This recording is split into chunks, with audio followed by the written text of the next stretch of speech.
Bismillahirrahmanirrahim. Alhamdulillahirabbil alamin wa bihi nasta'in ala umurid dunya waddin. Wassalatu wassalamu ala sayyidil mursalin sayyidina wa habibina wa syafi'ina wa maulana Muhammadin wa ala alihi wa sahbihi ajmain. Amma ba'du, khususan man sannafa hadzal kitab rahimallahu ta'ala wa nafa'ana bihi wa bi ulumihi wa bi ulumihi wa bi ulumihi wa fid dharain amin. Al-Fatihah. A'udzu billahi minasy syaithanir rajim. Bismillahirrahmanirrahim. Alhamdulillahi rabbil alamin arrahmanir rahim maliki yaumiddin. Iyyaka na'budu wa iyyaka nasta'in ihdinas siratal mustaqim siratal ladzina an'amta 'alaihim ghairil maghdubi 'alaihim waladdallin. Amin. Bismillahirrahmanirrahim. Para asatidz, sahabat-sahabat sekalian, masih melanjutkan pembacaan kitab Futuhul Ghaib maqalah ke-13. Kita terakhir masih bicara mengenai ada orang-orang yang dibikin lemah dari melaksanakan perintah Allah dan terhalang dari kerinduan dia untuk melaksanakan ibadah. Ada makhluk-makhluk yang memang dibikin lemah, mau ibadah lemah, mau lakuin sesuatu yang baik lemah, lalu nggak punya rasa kerinduan untuk melakukan ketaatan kepada Allah, itu nggak punya rasa kerinduan. Yang itu kata Tuan Syekh barangkali berasal dari kebosanan kita dalam berdoa, atau su'ul adabnya kita ketika kita melakukan ibadah, atau berpegangnya kita atas daya dan upaya kita, atau karena takjubnya kita, herannya kita, takjubnya kita atas ilmu kita sendiri. Ini beberapa hal yang membuat kemudian kita ini menjadi terhalang kepada Allah. Mau melaksanakan ibadah berat rasanya, mau melaksanakan maksiat enteng banget, nggak punya kerinduan sama sekali, nggak punya kemauan, kesenangan, kebahagiaan, kenyamanan di dalam beribadah itu. Akhirnya kita ini masgulun, kita ini kemudian dibikin sibuk oleh apapun saja selain Allah. Maka kata Tuan Syekh, jangan kamu bikin sibuk dirimu selain karena Allah. Kalau engkau mau sibuk, kalau engkau sibuk, sibukkanlah karena Allah. Kerjalah karena Allah. Bergeraklah karena Allah. Hadirkan Allah dimanapun dan kapanpun saja. Dan kita sudah dibekali oleh zikir ini, yang dimanapun, kapanpun, lagi apapun terus melakukan ini. Sehingga pekerjaan kita, apapun aktivitas kerja kita, ada Allahnya di situ. Sebab kalau tidak ada Allahnya dalam segala kesibukan kita, kalau tidak ada Allahnya dalam diri kita, inilah yang kemudian kata Tuan Syekh, engkau akan berpotensi tinggi untuk masuk ke dalam nerakanya Allah. Yang yang bahan bakunya neraka itu, bahan bakarnya neraka itu adalah manusia dan batu-batuan. Kamu nyesel nanti, tapi penyesalanmu nggak ada manfaatnya sama sekali. Engkau minta maaf, tapi minta maafmu sudah tidak ada lagi gunanya. Engkau merasa berat, tapi tidak dientengkan sedikit pun beban beratmu itu. Engkau minta kembali lagi ke dunia sesaat saja, tapi engkau tidak bisa kembali lagi sesaat. Maka kata Tuan Syekh, jangan sampai engkau seperti itu. Yang itu adalah akibat dari kesibukanmu atas sesuatu selain Allah. Jadi jangan salah dipahami. Oh, kalau begitu orang nggak boleh punya kesibukan selain ibadah. Kalau orang belum belajar tasawuf, itu dianggap sibuk itu, pekerjaan itu dianggap bukan ibadah. Itu kalau orang belum belajar tasawuf itu. Dipikir pekerjaan bukan ibadah, aktivitas bukan ibadah, terus olahraga bukan ibadah. Tapi orang kalau belajar tasawuf, semuanya menjadi ibadah. Makan jadi ibadah, minum jadi ibadah, tidur jadi ibadah, sama suami jadi ibadah, sama istri jadi ibadah, sama anak jadi ibadah, semuanya jadi ibadah. Kenapa? Karena ada Allahnya di dalamnya. Karena ada Allah dilibatkan. Nah, maka Tuan Syekh mengatakan pada kalimat berikutnya ini, irham nafsaka, kasihanilah dirimu. Wa asfik alaiha, irham dan sayangilah nafsaka dirimu. Wa asfik dan kasihanilah alaiha atas dirimu. Kasihanlah engkau terhadap dirimu sendiri. Sayangilah dirimu sendiri. Karena nafsumu, dirimu nanti akan kembali kepada Allah. Jasadmu mah, jasad kita itu mah tetap di dunia itu mah. Udah tinggal nanti di dunia itu. Ya syukur-syukur kagak bisa kemakan jasadnya. Tapi kan rata-rata kan gak habis jasadnya.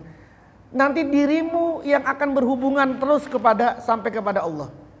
Maka sayangilah dirimu, kasihanilah dirimu, wastamil dan gunakanlah. Wastamil dan gunakanlah al-alati berbagai macam alat, wal adwati dan berbagai macam sarana. Gunakanlah alat-alat, sarana-sarana. Allati yang u'titaha diberikan siapa kamu ha pada alat. Allati u'tiha yang diberikan siapa kamu ha pada alat. Fi ta'ati maulaka di dalam ketaatan terhadap Tuhanmu. Apa itu alatnya? Apa itu sarananya? Minal fi'li, yang pertama dari perbuatan. Ini mestinya minal akli, la ala sawab minal akli, dari akal. Kita ini sudah dikasih sarana, sudah dikasih akal, sudah dikasih alat, sudah dikasih sarana oleh Allah minal akli. Yang pertama berupa akal. Udah dikasih akal kita mah nih. Udah dikasih akal. Wal imani, udah dikasih keimanan kita. Wal ma'rifati, sudah dikasih ma'rifat. Udah dikasih pengertian, sudah dikasih pengetahuan kita. Wal ilmi, dan juga dikasih ilmu. Itu alatnya, itu sarananya untuk bisa menyayangi diri kita sendiri. Kan udah punya akal. Masa akal nggak bisa membedakan mana yang baik, mana yang buruk? Kan sudah punya iman. Katanya percaya sama Allah, katanya percaya sama malaikat, katanya percaya sama kitab-kitab, katanya percaya sama Rasul, katanya percaya sama hari akhir, katanya percaya sama qada dan qadar. Rukun iman kan semuanya ada seperti itu. Kan udah dibekelin tuh. Katanya percaya sama malaikat. Kok nggak tahu ada malaikat di kanan kiri kita? Kok nggak tahu gitu? Kok nggak sadar ada kanan kiri kita ini ada malaikat? Ada ilmu, kita juga ada ilmu. Ada hati kita. Masa harus berbuat buruk aja harus ada aturannya gitu? Masa nggak bisa bedakan mana yang baik, mana buruk? Kan bisa bedain sih, meskipun nggak ada peraturannya, tapi kan bisa bedain kita mana yang baik, mana yang buruk. Wastadi dan terangilah. Wastadi dan terangilah siapa kamu binuriha dengan cahayanya alat. Binuriha dengan cahayanya alat-alat tadi. Fi zulumatil aqdari, di kegelapan takdir. Fi zulumatil aqdari, di kegelapan takdir. Watamassak dan berpeganglah. Watamassak dan berpeganglah bil amri dengan perintah, wan nahyi dan larangan. Terangilah. Kan kita nggak tahu nih takdir kita seperti apa, kodok kita seperti apa, kodar kita seperti apa, kan kita tidak tahu. Sekarang kita jualan saja, tapi kan kita nggak tahu takdir kita nanti jadi apa ini jualannya. Kita sekarang kita kerja sama dengan orang, kita kongsi dengan orang, tapi kan kita nggak tahu ini ada apa ke depannya nanti. Takdirnya kan masih remang. Ada apa ini? Maka untuk menerangi gelapnya takdir, pakailah alat tadi itu. Alat yang tadi itu, akalnya dipakai, imannya dipakai, ma'rifatnya dipakai, ilmunya dipakai.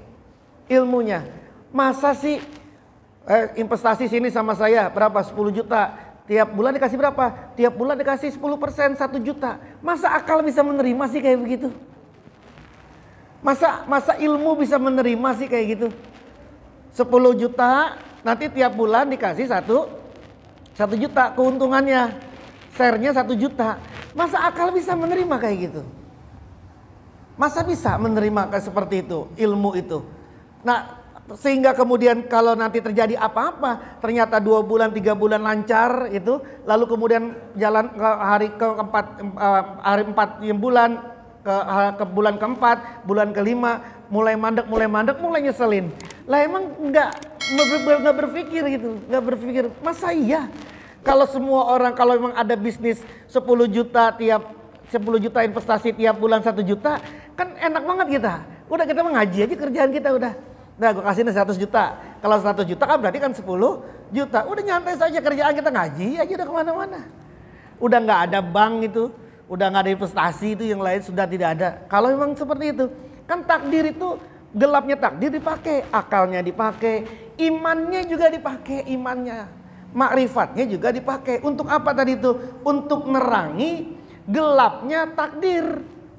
Karena kita nggak tahu ada apa di depan ini gitu ya. Lalu yang kedua, watamasak bil amri wan nahyi, peganglah perintah Allah, peganglah larangan Allah. Pegang itu. Mana yang diperintahkan oleh Allah, pegang. Mana yang dilarang oleh Allah, pegang. Untuk apa? Untuk ngadepin gelapnya takdir ke depan. Wasir bihima, la ala sawab itu wasir, bukan wasayir. Wasir bihima. Wasir dan jalanlah siapa kamu bihima dengan keduanya amr dan nahyi. Bihima dengan keduanya perintah dan larangan, fitoriki maulaka, di jalan Tuhanmu. Jalanlah kamu di jalan Allah dengan berpegang kepada al-amru wan nahyi, perintah dan larangan. Pegang itu. Wasallim, dan pasrahkanlah pada sesuatu siwahuma, selain keduanya perintah dan larangan. Apa itu selain keduanya perintah dan larangan? Mubah, sesuatu yang sifatnya mubah, ibahah, sesuatu yang sifatnya boleh, mubah. Berpegang, berpasrahnya ilallazi, kepada zat, allazi ilallazi, kepada zat khalaqaka, yang telah menciptakan siapa zat ka padamu. Wa ansa'aka, dan menumbuhkan, menciptakan, menumbuhkan siapa Allah ka padamu. Fala takfur, maka jangan kufur siapa kamu. Fala takfur, maka jangan kufur kamu billazi, dengan zat khalaqaka, yang menciptakan siapa zat ka padamu, min turabin, dari tanah. Wa rabbaka, dan mendidik siapa zat ka padamu. Summa min nutfatin, kemudian dari sperma. Summa rojulan, kemudian menjadi laki-laki. Summa rojulan, kemudian menjadi seseorang. Sawaka, yang berdiri tegak. Kan kita ini kan dua ini, dari tanah dan dari sperma. Dari sperma itu kemudian jadilah orang-orang kayak begini nih. Kita jadi kayak begini kan karena karena sperma ini. Dari sperma kemudian menjadi seperti ini nih. Wala turid, dan jangan menjawab kamu goiro amrihi, selain perintahnya Allah. Wala takroh, dan jangan membenci kamu. Wala takroh, dan jangan benci siapa kamu goiro nahyihi, selain larangannya Allah. Iktani kona'ahlah minad dunya, dari dunia, wal ukhra, dan akhirat, bihazal muradi, dengan kehendak ini. Bihazal muradi, dengan kehendak ini.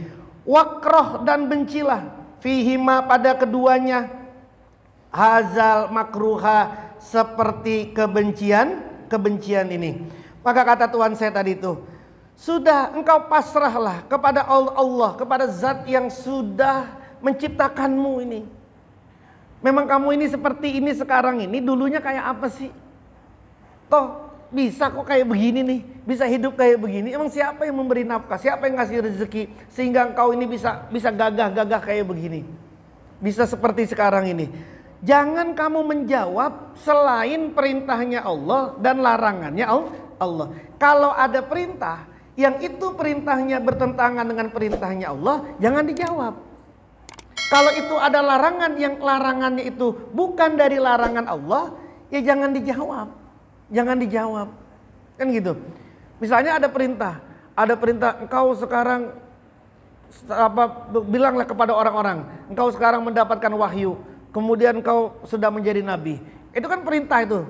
Tapi kan perintahnya perintah siapa ini? Sehingga kemudian ketika dia turun dari gunung langsung mengklaim dirinya sebagai nabi. Atau engkau melarang sesuatu yang Allah nggak larang-larang gitu. Kan perdebatan kayak begini kan sering banget nih. Misalnya kita dibilang begini, ngapain sih maulidan? Kenapa sih tahlilan? Ngapain sih manakiban? Emangnya itu diperintahin sama Allah? Terus kita tanya, emang itu juga dilarang apa sama Allah?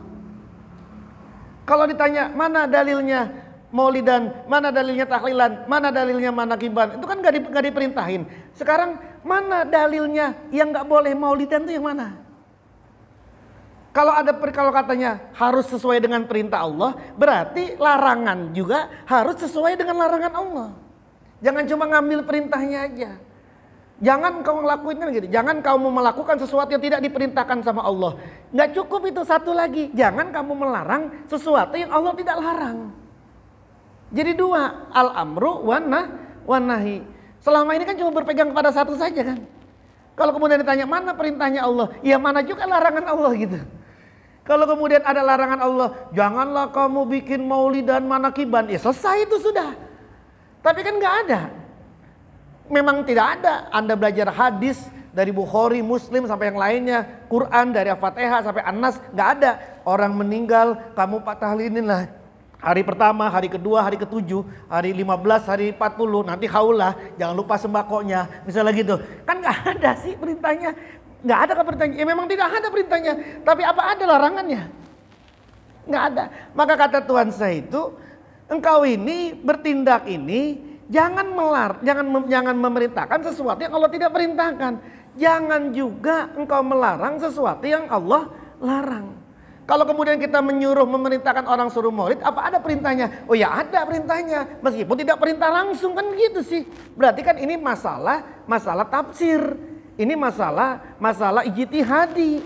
Masalah ijtihadi, nggak bisa engkau mengklaim bahwa ini semua adalah kullu bid'atin dolalah wa kullu dolalatin finnar. Semua yang tidak dilakukan sama Nabi adalah sesat dan segala sesat adalah masuk neraka. Jadi dua pegangannya itu, al-amru wan nahyu. Terus juga kata Tuhan saya, qanaahlah engkau. Engkau cukupkanlah dirimu itu dari urusan dunia dan urusan akhirat dengan berpegang kepada kehendak Allah ini. Kehendak Allah ini apa? Ya tadi itu perintah sama larang. Kalau qanaah terhadap dunia wajarlah. Qanaah itu kan mencukupkan diri lah terhadap dunia, itu wajar lah. Tapi mencukupkan diri terhadap akhirat kayak gimana gitu? Sebab orang kalau nggak qanaah terhadap urusan akhirat, nanti bahaya juga ini orang. Bahaya, bisa radikal. Karena radikal ini adalah kebentuk dari ketidakqanaahannya terhadap urusan akhirat. Karena baca nih hadis, baca kitab Fadhailul Amal, kita hadis, orang kalau begini pahalanya sekian, kalau orang gini pahalanya sekian, kalau orang kayak begini nanti sisanya beginian. Akhirnya kan dikejar sama dia nih. Pokoknya saya harus dapat pahala begini, dapat pahala begini, dapat pahala gini, kan kejar terus nih. Sehingga ketika ada orang yang tidak melakukan kayak begitu, langsung dianggap buruk. Langsung dianggap, oh lu mah cetek, gua nih udah melakukan kayak begini-gini.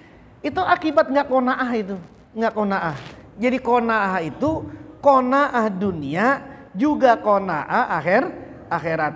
Fakullu ma yuradu, maka segala sesuatu yang dikehendaki itu tabaun mengikuti lihazal muradi pada kehendak ini. Wa kullu makruhin, dan segala yang dibenci tabaun itu juga mengikuti lihazal makruhi pada yang dibenci ini. Semua yang dikehendaki oleh kita ikut kepada kehendaknya Allah. Segala sesuatu yang dibenci oleh kita ikut kepada sesuatu yang dibenci oleh Allah. Engkau membenci sesuatu karena Allah membenci itu. Engkau ini menyenangi sesuatu karena Allah menyenangi itu. Engkau ini berkehendak sesuatu karena Allah berkehendak itu terhadap kita. Jadi ikutin semua. Ikuti apa yang dikehendaki. Segala sesuatu yang dikehendaki mengikuti apa yang dikehendaki ini. Segala sesuatu yang tidak disenangi itu juga mengikuti pada yang tidak disenangi ini. Artinya apa tadi? Kita benci sesuatu atas sesuatu yang Allah benci. Tapi ingat nih. Bencinya Allah, senangnya Allah ada dua. Ada yang sifatnya ini qat'iyun, pasti. Apa misalnya pasti ini yang dibenci sama Allah? Apa, minum khamar, terus kemudian mencuri, berzina, mabokan segala macam. Itu jelas, itu qat'iyun itu. Sesuatu yang memang sudah dibenci sama Allah. Yang diperintah apa yang qat'iyun itu? Yaitu yang sholat, puasa Ramadan, kemudian zakat, haji. Itu mah ada qat'iyun itu. Sudah diperintahin. Selebihnya ada perintah, ada larangan yang sifatnya ijtihadi. Ijtihadi itu berarti terjadi ikhtilaf. Ada yang mengatakan A, ada yang mengatakan boleh, ada yang mengatakan tidak boleh. Apa? Maulidan, selawatan, tahlilan, manakiban, ziarah kubur, segala macam itu. Itu mah bukan qat'iyun itu. Bukan qat'iyun itu mah ijtihadiyun. Itu mah sifatnya ijtihadi yang nggak boleh kita bilang orang bilang Maulid tidak diperintahin, maka engkau syirik, engkau itu bid'ah, engkau ini menjadi sesat, engkau ini karena melakukan tahlilan sesat kamu. Nggak bisa engkau ini. Kenapa? Karena perintahnya Allah dan larangannya Allah ini sifatnya bukan qat'iyun tapi ijtihad. Ya samalah kayak begini. Kalau dalam fikih, misalnya dalam fikih, sholat 5 waktu qat'iyun. Sholat subuh hukumnya fardu ain. Qat'iyun itu. Tidak ada satupun yang mengatakan sholat subuh itu hukumnya sunnah. Nggak ada itu. Qat'iyun sudah itu. Tapi sholat subuhnya pakai kunut apa nggak kunut, itu urusan ijtihadi gitu loh. Jangan kemudian gara-gara orang pakai kunut disalah-salahin, atau orang gak pakai kunut Anda batal-batalin. Itu urusannya sudah ijtihadi gitu loh. Nah, yang ikut pada perintahnya, yang ikut kepada larangannya, itu adalah yang sifatnya qat'iyun. Nah, kita ini orang awam bingung karena pembelajaran kita, belajar kita ini terbatas, ilmu kita terbatas. Kita belajar ilmu fikih juga boro-boro usul fikihnya, boro-boro qawaidul usul fikihnya, fikihnya juga nggak hatam. Belajar hadis ya boro-boro tahu mana sih hadis yang sahih, mana sih Bukhari itu kayak apa sih, Muslim itu kayak apa sih, boro-boro tahu begitu. Boro-boro tahu juga apa usulul mustalah hadis, mana hadis mana hadis ahad, hadis sahih seperti apa, mutawatir kayak apa. Kan nggak tahu nih kita nih, nggak tahu nih. Kalau nggak tahu, ikut sama orang yang tahu. Itulah perlunya guru, itu masalahnya. Jadi kalau dibilang ngapain sih pakai guru-guru, ngapain pakai guru-guru? Karena kita nggak tahu apa-apa. Kalau Anda sudah tahu apa-apa, silakan nggak usah pakai guru. Guru itu guide, guru itu guide. Kalau Anda sudah tahu Bali itu kayak apa, hafal setiap langkah, setiap sentimeter daripada tanah Bali itu Anda hafal, nggak usah pakai guide, Anda yang jadi guide. Tapi kalau Anda ini kagak tahu Bali, kemudian Anda ke Bali nggak pakai guide, bingung mau kemana dulu nih, nggak beraturan. Mestinya jalurnya ke sini dulu, ke sini dulu, ke sini dulu, ke sini dulu, akhirnya kemana-mana dulu, gitu loh. Nyampe nggak nyampe, tapi butuh waktu banyak, butuh waktu panjang. Iya kalau masih punya umur. Kalau nggak punya umur gimana? Dari sini kita mau ziarah Wali Songo, dari sini nih mau Wali Songo. Kalau mau dari Jakarta ke Wali Songo, kalau orang nggak tahu rute, main ngasal-ngasalan aja sudah. Oh ke Demak dulu, habis dari Demak kemudian ke Kudus, dari Kudus, oh iya Gunung Jati belum, Gunung Jati lagi balik lagi ke sini, kemudian habis itu lewatnya, gak karu-karuan itu. Kalau orang tahu kan dari sini Cirebon, terus jangan ngambil selatan, ngambil utara, Semarang jangan lewat Solo, tapi ngelewatin lewat Demak gitu kan. Lewat situ Anda, nanti kalau Anda lewat Solo, Semarang Solo, nanti muter-muter lagi gitu. Terus Anda lewat itu Pantura itu, lewat jalur situ terus tembus sana sampai ke Sunan Giri, sampai ke Sunan Ampel. Kan seperti itu sih orang yang tahu rute. Tapi kalau orang nggak tahu rute kan berantakan. Wong ke Surabaya aja harus tahu rute ke Surabaya ini. Gimana ke Allah coba?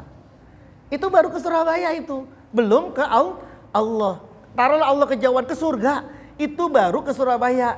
Gimana ke surga? Emang gak mau pada ke surga ini? Kan mau, tapi rutenya kayak apa?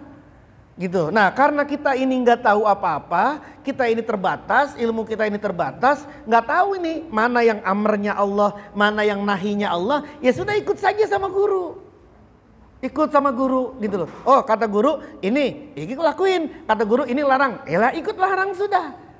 Nah namanya kita ikut nih, ini jalan yang paling selamat. Kalau Anda nggak mau, ya silakan hafalin dulu semuanya itu.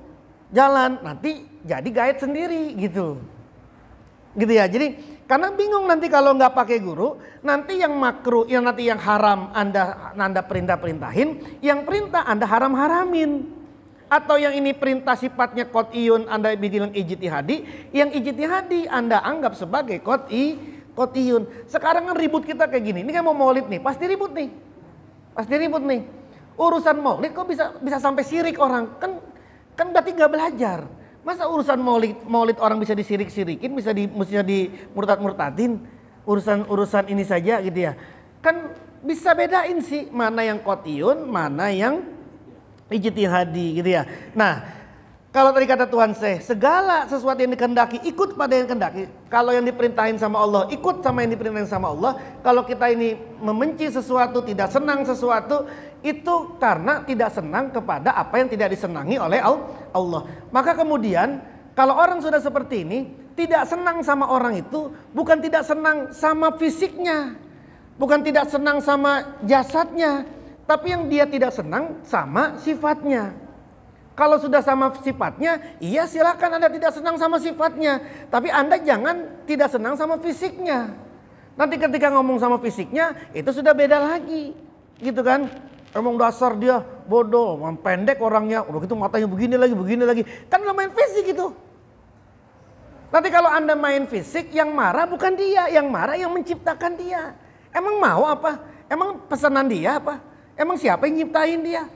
Kalau bukan Allah. Tapi kalau kita ini nyinggung-nyinggung fisiknya, nyinggung-nyinggung jasadnya, yang marah bukan dia, yang marah yang bikin dia. Siapa yang bikin dia? Ya Allah. Jadi marah itu yang marah sifatnya, bukan karena fisiknya. Marah karena sifatnya.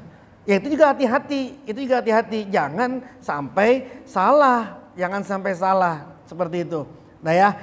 Iza kunta ma'a amrihi kanatil aqwanu fi amrik. Ini kaidah nih. Kaidahnya Tuan Syekh. Iza kunta jika ada siapa kamu ma'a amrihi bersama perintahnya Allah. Ma'a amri bersama perintahnya Allah kanat maka ada al aqwanu apa alam-alam. Al aqwanu apa alam fi amrika di bawah perintahmu. Wa iza karihta dan jika benci siapa kamu nahyahu pada larangannya Allah farrat maka akan lari minka darimu al makarihu apa hal-hal yang buruk, hal-hal yang dibenci.